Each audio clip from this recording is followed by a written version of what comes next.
नमस्कार। The consummate cluster की श्रृंखला स्वाधीनता को सलाम में आपका स्वागत है।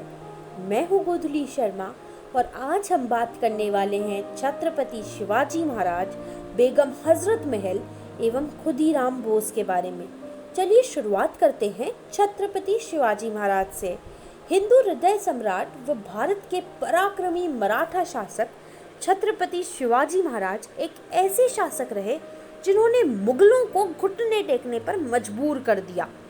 पूरे देश में लोग उनके सम्मान में महाराज से पहले छत्रपति शब्द का प्रयोग करते हैं। वर्ष 1674 में उन्होंने पश्चिम भारत में मराठा साम्राज्य की नींव रखी थी। उन्होंने कई सालों तक मुगलों से संघर्ष किया था और उन्हें धूल भी चटाई थी। वह पहले भारतीय शासकों में से एक थे जिनके बारे में कहा जाता है कि उन्होंने महाराष्ट्र के कोंकण क्षेत्र की रक्षा के लिए नौसेना बल की अवधारणा को पेश किया था। इसके अलावा सबसे खास बात यह है कि उन्होंने अपनी बटालियन में कई मुस्लिम सैनिकों को भी नियुक्त किया था। चलिए अब बात करते हैं बेगम हजरत महल की। अवध के शासक वाजिद अली शाह की पहली पत्नी हजरत महल महान क्रांतिकारी, रणनीतिकार, कुशल प्रशासिका हजरत महल। इस महिला में अनेक गुण विद्यमान थे। एक ऐसी लड़की जो कभी नर्तकी थी, अपने गुणों की वजह से महारानी बन जाती है। 1857 की क्रांति का नेतृत्व करती है और इतिहास में स्वतंत्रता सेनानी के रूप में दर्ज हो जाती है। लगभग 1820 में फैजाबाद के एक गांव में जन्मी हजरत महल का जीवन बहुत उतार चढ़ाव भरा रहा। बेगम का जीवन यह बताता है कि यदि व्यक्ति में इच्छा शक्ति हो तो वह सब कुछ हासिल कर सकता है। बात तब की है जब ब्रिटिश ईस्ट इंडिया कंपनी के अधिकारियों ने अवध राज्य को हड़प कर बेगम के पति नवाब वाजिद अली शाह को कलकत्ता भेज दिया। इसके बाद बेगम हजरत महल ने अवध के बागडोर को 7 जुलाई 1857 को अपने हाथ में ले लिया और लखनऊ की नई शासिका हजरत महल बनी। उन्होंने अपने नाबालिग पुत्र बिरजिस कादर को गद्दी पर बिठाकर अंग्रेजी सेना का मुकाबला किया। बेगम हजरत महल ने हिंदू मुसलमान सभी को समान भाव से देखा। अपने सिपाहियों का हौसला बढ़ाने के लिए वह खुद युद्ध के मैदान में भी चली जाती थी। 21 मार्च को लखनऊ अंग्रेजों के अधीन हो गया। बेगम की कोठी भी अंग्रेजों के कब्जे में चली गई। बेगम हजरत महल को महल छोड़कर भागना पड़ा।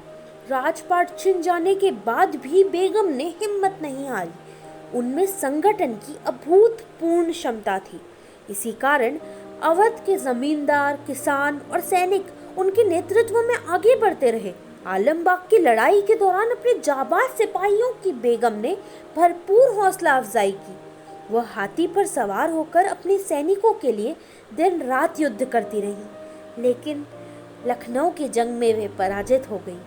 इसके बाद वह अवध के देहातों में चली गई और वहां भी क्रांति की चिंगारी सुलगाई।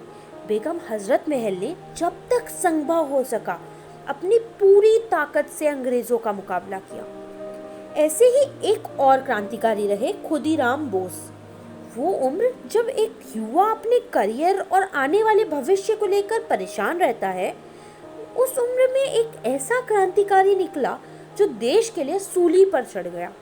बात है 6 दिसंबर 1907 की, जब बंगाल के नारायणगढ़ रेलवे स्टेशन पर बम विस्फोट हुआ, जिसमें भी बोस शामिल थे। इसके बाद एक क्रूर अंग्रेज अधिकारी किंग्सफोर्ड को मारने की जिम्मेदारी उन्हें दी गई और इसमें उन्हें प्रफुल्ल चंद्र चाकी का साथ मिला। दोनों बिहार के मुजफ्फरपुर जिले पहुंचे और एक दिन मौका देखकर उन्होंने किंग्सफोर्ड की बग्गी में बम फेंक दिया। दुर्भाग्य की बात यह रही कि उस बग्गी में किंग्सफोर्ड मौजूद नहीं था, बल्कि एक दूसरे अंग्रेज अधिकारी की पत्नी और बेटी थी, जिसमें उनकी मौत हो गई। इसके बाद अंग्रेज पुलिस उनके पीछे लग गई। आखिरकार वेनी रेलवे स्टेशन पर उन्हें घेर लिया गया।